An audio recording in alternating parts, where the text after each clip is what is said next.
Hi everyone. Why does finding your voice matter?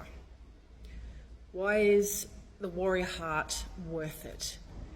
In 2025, where do you find the time, the effort, the energy to figure out what your voice is?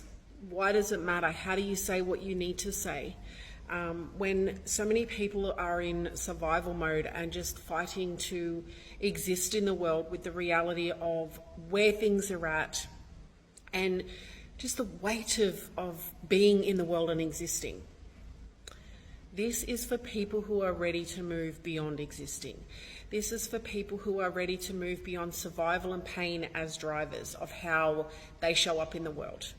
This is for people who are ready for more and they know that who they are being no longer serves them. They are tired of breaking their own heart. My name is Chantal Thompson and I'm a proud Barkindji Yimpa woman, and I am known as the Barkindji Warrior Heart. What I share with you comes from a place of lived experience. It comes from a place of I had to get tired of my own shit. I had to get tired of breaking my own heart, betraying my own trust. And the catalyst for that, the moment came when I realized that me betraying myself, me settling for survival and enough and pain as drivers for how I was showing up, or the catalyst for taking action, when that started to impact my children, it started to limit my ability to be myself in the world. And I started to see it in how I was showing up, and others were witnessing that. My children, those that I serve, and it was going against the fact that my words weren't living up to my energy and how I was showing up. That was the moment where I decided enough was enough, and that I was no longer willing to show up and serve from that self and that space. So this is for those that are ready for more, those that are ready to rise and reclaim and remember who they are beyond social conditioning, beyond the world telling them that you are not enough or you are too much, or moving beyond. There was a time when it was safe to be who you needed to be, but you are ready to move beyond that. You are ready to lean into being brave because you are called by something bigger than yourself, and you have something that is more compelling than fear, than survival. You see the potential and the power on the other side. You are ready to remember who you are. You're ready to reclaim that, and you are ready to rise into what it would be to actualize and weave all of that together. And in order to do that, we need to know who we are. We need to be ready to stand in our power, and we need to be guided from our heart, because our heart bypasses ego and it bypasses trauma. So how do we do that? This is where knowing our voice and knowing who we are matters, because it can ground us in how we show up. And having a purpose that is bigger than ourselves, whilst ourselves being a part of that purpose, allows us to do things that we could never even imagine from who we are and where we are. Because here's what I know to be true. If you have a vision or a calling, you were gifted, you were chosen for that calling and that purpose, because only you can do it in the way that you can do it. Out of 7 billion people in the world, you were called to do that vision and bring it into the world because of who you are, what you were born with, but also what you have been through. And there are people who need you to be that in the world. There are people who need you to bring that calling into the world, because only you can do it in your special way. And in this series, I want to create an opportunity to yarn about why your voice matters, but also to do a little deep dive into how we find our voice. And because sometimes it's not easy. Sometimes it can be really scary to go, well, what is my voice? Who is my voice beyond who I've been? And what would it mean, and what's it going to take to go deep? And what do I need to do to be prepared to do the work? So Warrior Heart embodies something so much more powerful than resilience. It's about rising above adversity and trauma and the things that hold us back, because we are driven and called by our power and our potential. We're not driven and called by our pain and survival mode. But these are things that have shaped us. So how do we use those experiences to become I'm playing with as anti-fragile. The hard things that we're going through are actually the things that can shape us and help us become who we need to become and prepare us for where we want to go, where we're wanting to go or being called to go next. It's about courage and self-determination. When we do the work of mastering ourselves and actualizing and becoming and being from our dreams, our gifts and our strengths and our own inner belief and inner conviction. Self-efficacy is a concept where it is deeper than self-belief. It is not only a belief in ourselves, but it is a belief in our capacity and ourselves and our skills to be able to do the thing that we feel called to do or that we aspire to do. And the purpose behind this series is to help you reclaim your voice and stand in your truth from a place of power and from a place of your heart. Because when we give ourselves permission to do this, we give others permission to do it for themselves. Because if you're always externally focused, how you show up and serve others is defined by how you show up and serve yourself, your own inner beliefs, your own inner narrative, both conscious and unconscious. Finding your voice is about more than speaking up. It's about owning your truth even when it's uncomfortable, even when it's painful. And it's about leaning in to being brave. And there's a difference between being afraid and being unsafe and exploring what that means for you. And it's breaking free from silencing and conditioning that tells you that your voice doesn't matter, that you're too much or you're not enough. And it's about reclaiming your story and stepping into radical self-responsibility and self-authorship. So writing your own story, allowing your voice to emerge from who you are and your own experiences. And it's about reclamation and remembering of who you were always meant to be, who you always were before the world told you that you weren't enough or that you were too much or that it was or you had this experience that it wasn't safe to be yourself in the world or that it wasn't allowed. This is about coming back to ourselves and who are we beyond all of that? Who are we at the soul and the core? It's not about becoming someone new. It's about becoming more of who we always were and reclaiming and remembering that.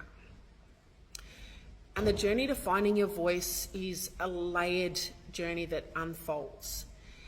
There will be moments where there's deep catalyst for exponential. You will collapse timelines. There will be quantum leaps, and then there will be other parts where you might stay in that self and that place for years, where you might not have clarity. And it's also about knowing that every step that you take, every moment where you choose your truth, you choose your heart, and you choose your voice to guide you, is a moment of reclamation. It is a moment of empowering not just yourself, but generations to come. It gives permission to others to do the same. And it's about overcoming fear and allowing the fear to be there, but not allowing it to drive your decisions. It'll be about confronting self-doubt, social expectations, and personal trauma. So you may need guidance on this. You may need community around this. And if you want to know more, this is the Warrior Heart community. This is what we are doing. We are walking and weaving with people who are already being Warrior Hearts or who feel the call to become Warrior Hearts, or they want to take themselves to the next level. If you want to know more, come and check out my community over at school. Hit subscribe or hit me up in the DMs to better understand what is the Warrior Heart and how it can empower you in your journey, or how you can work with me to become more of the Warrior Heart in your own world, through speaking gigs, through coaching, through workshops, or through joining my online community, through my socials, my YouTube channel, and my community over on school.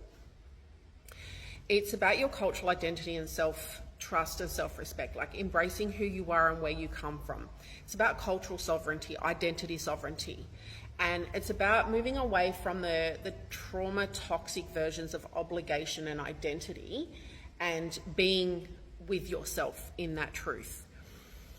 And the power of speaking up and how you use your voice to create change in your life and your community from within, from your own experiences.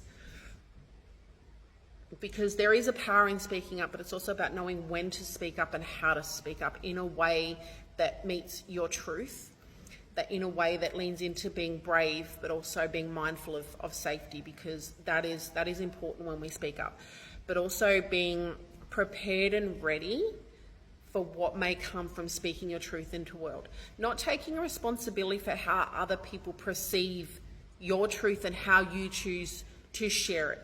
If you are sharing your truth and your voice from a place of alignment, from a place of love and wanting to show up and being of service, and you are done breaking your own heart and breaking your own trust and self-respect, then it is not your responsibility how other people receive or perceive your truth, and even how you share it. Because you are not responsible for the version of yourself that you play in other people's journeys or how they perceive you. It's not about not taking responsibility for the impact that you have on other people. It's more, I'm coming from a place of truth. This is the capacity I have, so I'm showing up from that place. And then you trusting that how you show up is an act of co-creation. It is an act of personal responsibility. And your responsibility is to yourself first and foremost, because we can only show up for others as much as we are showing up for ourselves. Because eventually you will burn out.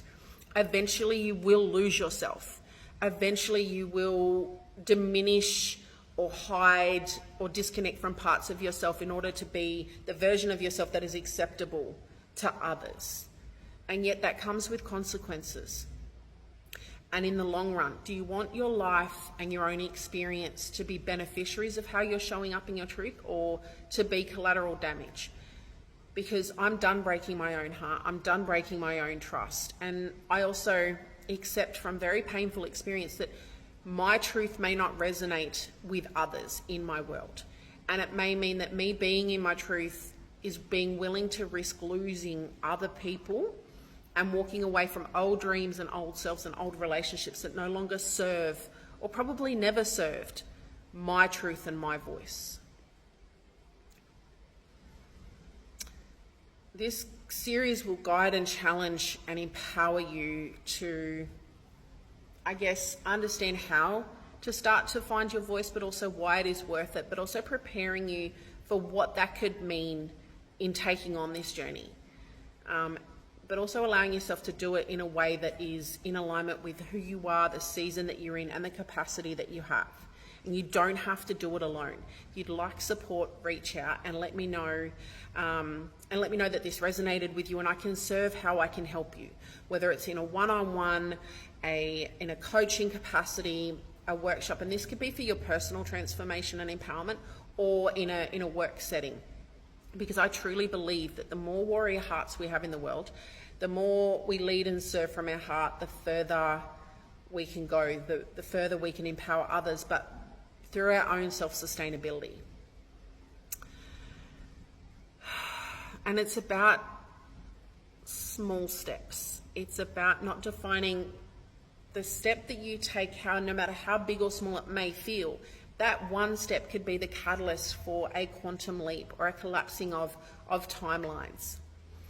It's about you trusting that if you're showing up and being consistent, that each step will compound, it will build momentum, it will plant seeds that you may not have any idea of when they will take root or how far it will take you.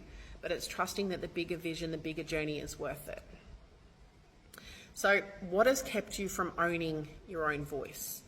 Where do you have an opportunity to own your voice? Where can you lean in and practice and be brave by getting to know your own voice? Is it through journaling? Where is there a conversation that you've been avoiding that you know to speak your truth to a situation, either because you are done having your heart broken, or you see the power and the potential of speaking up, whether it's for an opportunity, it's to share an idea or an aspiration that you have. And it's about finding spaces and people that can hold space for your truth, and they fully accept you in your truth, in both your pain and your power. So how can you commit to this journey? How can you commit to finding your truth?